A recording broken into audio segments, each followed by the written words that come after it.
पति से कहा हाथ धो, स्नान कर लो जल्दी से, फिर अपन को चलना है मंदिर। पति बोला नहा लिया एक बार तो दूसरी बार फिर से नहा लो।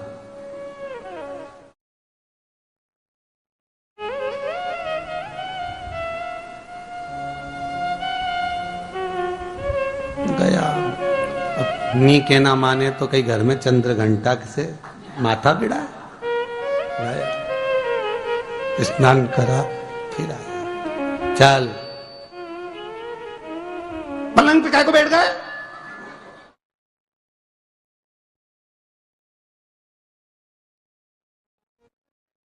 पलंगी तो है।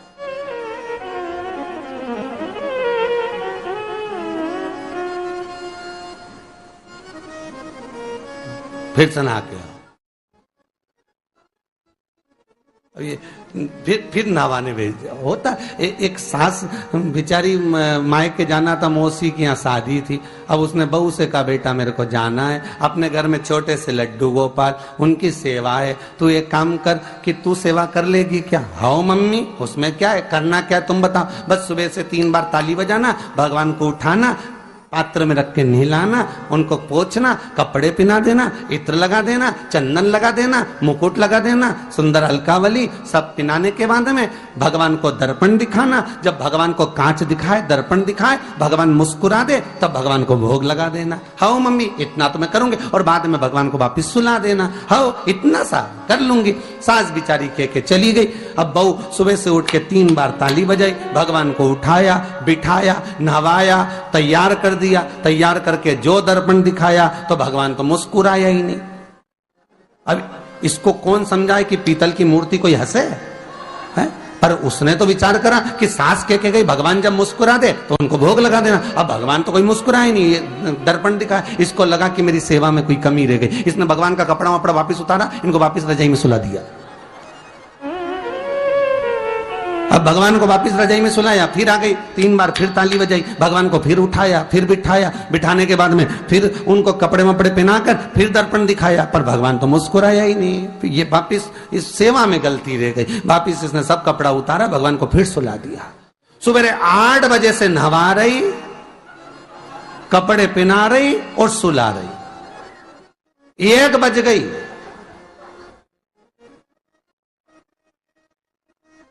कुछ गलती रह गई होगी अपने सास के गई। अब की बार फिर भगवान को नहवाया। भगवान भी मन में सोचे नहवाई नहवा रही, खवा तो कछु ना रही। 28 बार नहवा दिया। इसके बाप का क्या जाए, 29 बार भी नहवा देगी। सर्दी होगी तो हमको होगी, इसका क्या जाए। नहवा ही रही है और खवाती कुछ नहीं, फिर सुला देती है, फिर ताली बजा। अब क्या फिर आ गई और 29वीं बार फिर बैठ गई और फिर भगवान को नहवाया, कपड़े पहनाया और पहनाने के बाद भगवान का श्रृंगार करके जैसे ही दर्पण उठाया, उठा के जो भगवान को दिखाने लगी, भगवान ने मन में सोचा अब की बार तो हंसी दूंगा, चाहे कुछ भी हो जाए। और भगवान दोनों दांत दिखा दिया।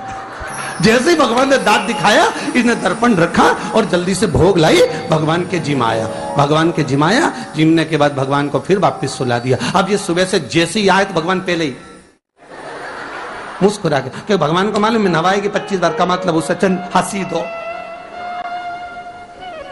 हंसने में क्या जाता। तो भगवान पहले से मुस्कुरा के बैठ जाए। अब एक दिन सास आ गई। सास ने कहा बहू अब सेवा मैं कर लूंगी। हाँ मम्मी कर लो। मम्मी सेवा करने बैठी। मम्मी ने भी स्नान कराया, श्रृंगार करा, कपड़े पहनाए, मुकुट लगाया। सब लगाने के बाद जैसे ही सास कांच दिखाने के लिए दर्पण को उठाई, इतने में से मूर्ति में से आवाज आई, दर्पण तो तेरी बहू दिखाएगी, उसको बुला दे, बहुत जोरदार दिखाती, वो दिखा सकती, तू वापिस धर दे दर्पण, तेरे बस का नहीं।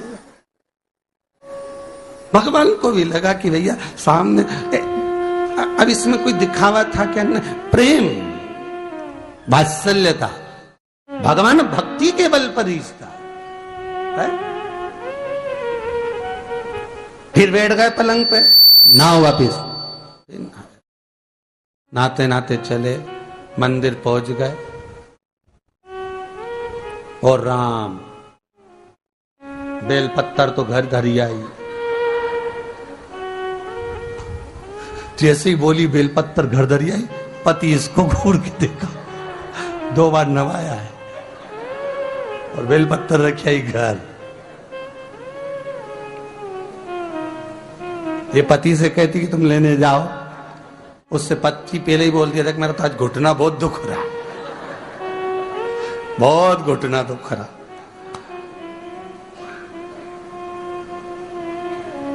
ठीक है, तुम बैठो, मैं आई अभी घर से।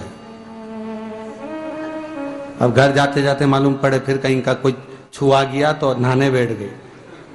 फिर आई, इसकी जो पूजन की थाली रखी थी, कोई भगत आया बेचारा, उसने सोचा मंदिर की थाली है, सब चढ़ा चुड़ू के चले गया सब।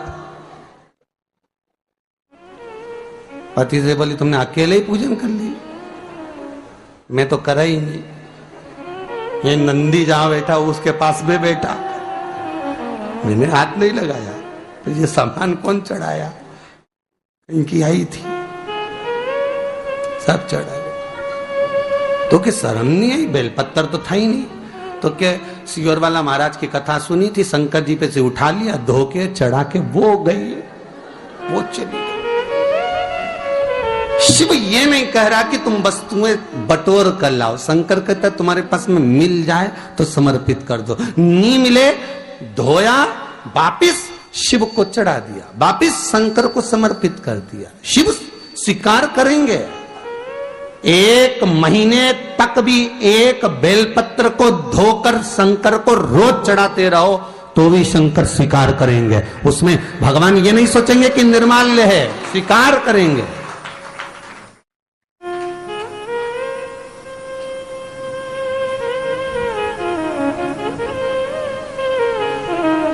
इसका मतलब ये नहीं है कि तुम मंदिर के घर से अगर पास में लगी हो, नजदीक में लगी हो, 8, 10, 15 घर छोड़कर कुछ थोड़ी दूरी पर भी बेलपत्र लगी हो तो लेकर जरूर जाना, नहीं तो कहीं कहीं की इतनी आलसन। उन्होंने कहा सियोर वाला महाराज बोला तुम तो उठा उठा के चढ़ा दो, तो भगवान के मंदिर में ही बेलपत्र नहीं जाए मालूम पड़े हो, तो ऐसा नहीं है कि नहीं जाए वाला, जाओ, पास में लगी हो तो लेकर जरूर जाओ। भगवान को समर्पित करने के लिए थोड़ा ना थोड़ा भाव भगवान के द्वार पर जरूर लेकर जाओ।